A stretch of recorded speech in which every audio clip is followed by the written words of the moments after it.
वही परमात्मा श्री कृष्ण का स्वरूप है। देवताओं ने जब भगवान श्री कृष्ण अवतरित हो रहे थे, गर्भस्थ हो रहे थे, देवताओं ने विनती करी परमात्मा से, सत्यव्रतम सत्य परम त्रिसत्यम सत्यस्य योनिम निहितम च सत्ये सत्यस्य सत्यमृत सत्य नेत्रम सत्यात्मकम त्वम शरणम प्रपन्ना। जो सत्य है उसकी वंदना करी है देवताओं ने। इस प्रकार जो सत्य है वही परमात्मा का स्वरूप है। कहने का तात्पर्य है, जीवन में आप कोई पूजन पाठ हवन दान यज्ञ आदि नहीं करते हैं, केवल सत्य का आश्रय लेकर अगर आप जीवन जीते हैं तो प्रत्यक्ष रूप से वह सत्य जिसकी आप पूजा कर रहे हैं वह परमात्मा का ही वंदन कर रहे हैं। इसलिए देवताओं ने कहा, सत्य व्रतम सत्य परम त्रिसत्यम सत्यस्य योनिम निहितम च सत्ये सत्यस्य सत्यमृत सत्य नेत्रम सत्यात्मकम त्वम शरणम प्रपन्ना। इस प्रकार सत्य भगवान श्री कृष्ण का स्वरूप है। चित्त स्वरूप भगवान है। चित्त क्या है? चित्त का अर्थ है प्रकाश। हम अभी कुछ देखना चाहते हैं, पढ़ना चाहते हैं तो प्रकाश की आवश्यकता है। बल्ब जलाते हैं, ट्यूब जलाते हैं, हमें प्रकाश प्राप्त होता है तब हम कुछ देख पाते हैं। वह चित्त स्वरूप भगवान है, परमात्मा है। या कह सकते हैं कि सूर्य जिससे प्रकाश प्राप्त करते हैं, चंद्रमा जिससे शीतलता प्राप्त करते हैं, वे प्रकाश पुंज भगवान श्री कृष्ण ही है।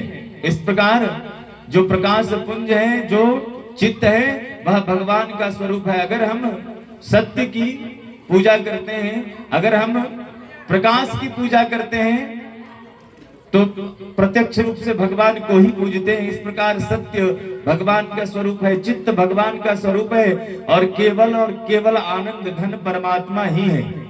लोग कहते हैं कि आज बहुत आनंद आ गया भोजन प्राप्त करने में। भोजन जब तक आपके जिह्वा पर उपस्थित है तभी तक आनंद है। वह भोजन जैसे आपके उदर में, पेट में पहुंचता है, उसका स्वाद बदल जाता है, या कहें कि नीरस हो जाता है। और लोग कहते हैं कि आनंद है। आनंद तो जो डंलप के गद्दे पे सोते हैं उनकी कमर में दर्द हो जाती है।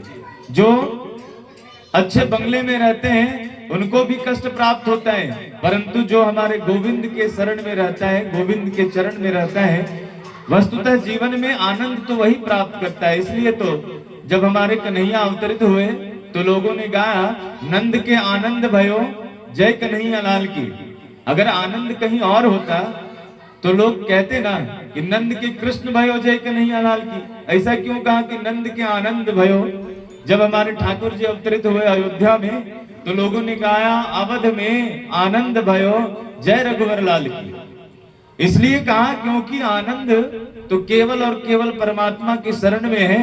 आनंद तो सच्चिदानंद का ही स्वरूप है। इस प्रकार जो सत्य स्वरूप है परमात्मा है, जो चित्त स्वरूप है परमात्मा है, और जो आनंद घन है वे परमात्मा है। घन का मतलब बादल। उस आनंद घन के समीप अगर हम अपना जीवन यापन करते हैं, मतलब परमात्मा के आश्रय को लेकर अपना जीवन यापन करते हैं, तो हमारे जीवन में जो वर्षा होती है वह आनंद घन से होकर आती है। इस प्रकार हमारे जीवन में आनंद ही आनंद उपस्थित होता है। इसलिए सच्चिदानंद का जो रूप है ये तीन है, सत्य, चित और आनंद।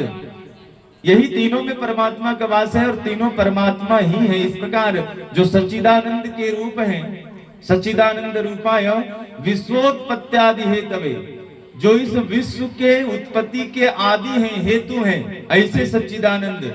सच्चिदानंद रूपाय विश्वोत्पत्त्यादि हेतवे तापत्रय विनाशाय श्री कृष्णाय वयं नुमः। तीन प्रकार के ताप हैं संसार में, दैहिक, दैविक और भौतिक। ये तीन ताप उन्हें नहीं लगता जो भगवान के सत्य के शरण में जो रहता है, जो चित्त के शरण में रहता है, जो आनंद के शरण में रहता है, उन्हें ये तीन प्रकार के ताप नहीं लगते, दैहिक, दैविक, भौतिक। और तीन पाप भी हैं, मनसा, कर्मणा, वाचा।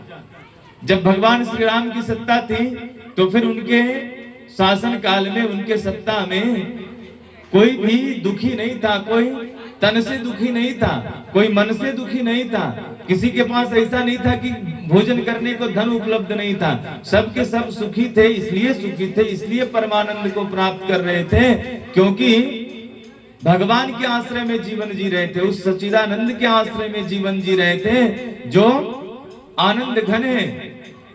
इसलिए भगवान के आश्रय में होकर जीवन जीना चाहिए। तीन ताप क्या है? दैहिक, अगर शरीर हमारा बीमार है, हमारे पास सारी सुख सुविधाएं उपलब्ध हैं, भोजन करने को नाना प्रकार के व्यंजन हमारे यहाँ उपलब्ध हैं, लेकिन मैं खा वही सकता हूँ जो हमारा वैद्य लिख कर देता है कि यही खाना है, नहीं तो फिर तुम्हें कोई बचा नहीं सकता। तो बताओ फिर उस धन की जो हमारे यहाँ वैभव उपस्थित है, उस वैभव का क्या लाभ जिसका मैं सेवन न कर सकूं? तो फिर वह जो दैहिक ताप है वह नहीं लगेगा किसको? जो भगवान के आश्रय होकर अपना जीवन जीता है उनको यह दैहिक ताप नहीं लगता, वे बीमार नहीं रहते क्योंकि परमात्मा के आश्रय में रहकर शुद्ध चित्त से अपना जीवन जीते हैं। भौतिक ताप क्या है? दैहिक, दैविक, जो देव के प्रकोप से हमें ताप प्राप्त होता है। कभी हम किसी की पूजा नहीं करते हैं, सत्य की पूजा नहीं करते हैं, जी प्रातः काल उठते हैं और झूठ बोलना प्रारंभ करते हैं, सोते तक झूठ ही बोलते हैं, तो जीवन में तो अव्यवस्था उत्पन्न होगी ही, अनावश्यक तनाव रहेगा ही, और जब अनावश्यक तनाव रहेगा तो आपका लिपिड प्रोफाइल खराब होगा ही। तो जड़ तो यहाँ है। इसका तात्पर्य है कि अगर परमात्मा में अपनी आस्था रखकर, परमात्मा के आश्रय में रहकर अगर आप जीवन जीते हैं तो इन तापों से बचा जा सकता है, बच सकते हैं। और वही एक साधन है जो आपको इन तापों से बचा सकता है। इसलिए तो कहते हैं सच्चिदानंद रूपाय विश्वोत्पत्त्यादि हेतवे तापत्रय विनाशाय श्री कृष्णाय वयं नमः। भौतिक ताप क्या है?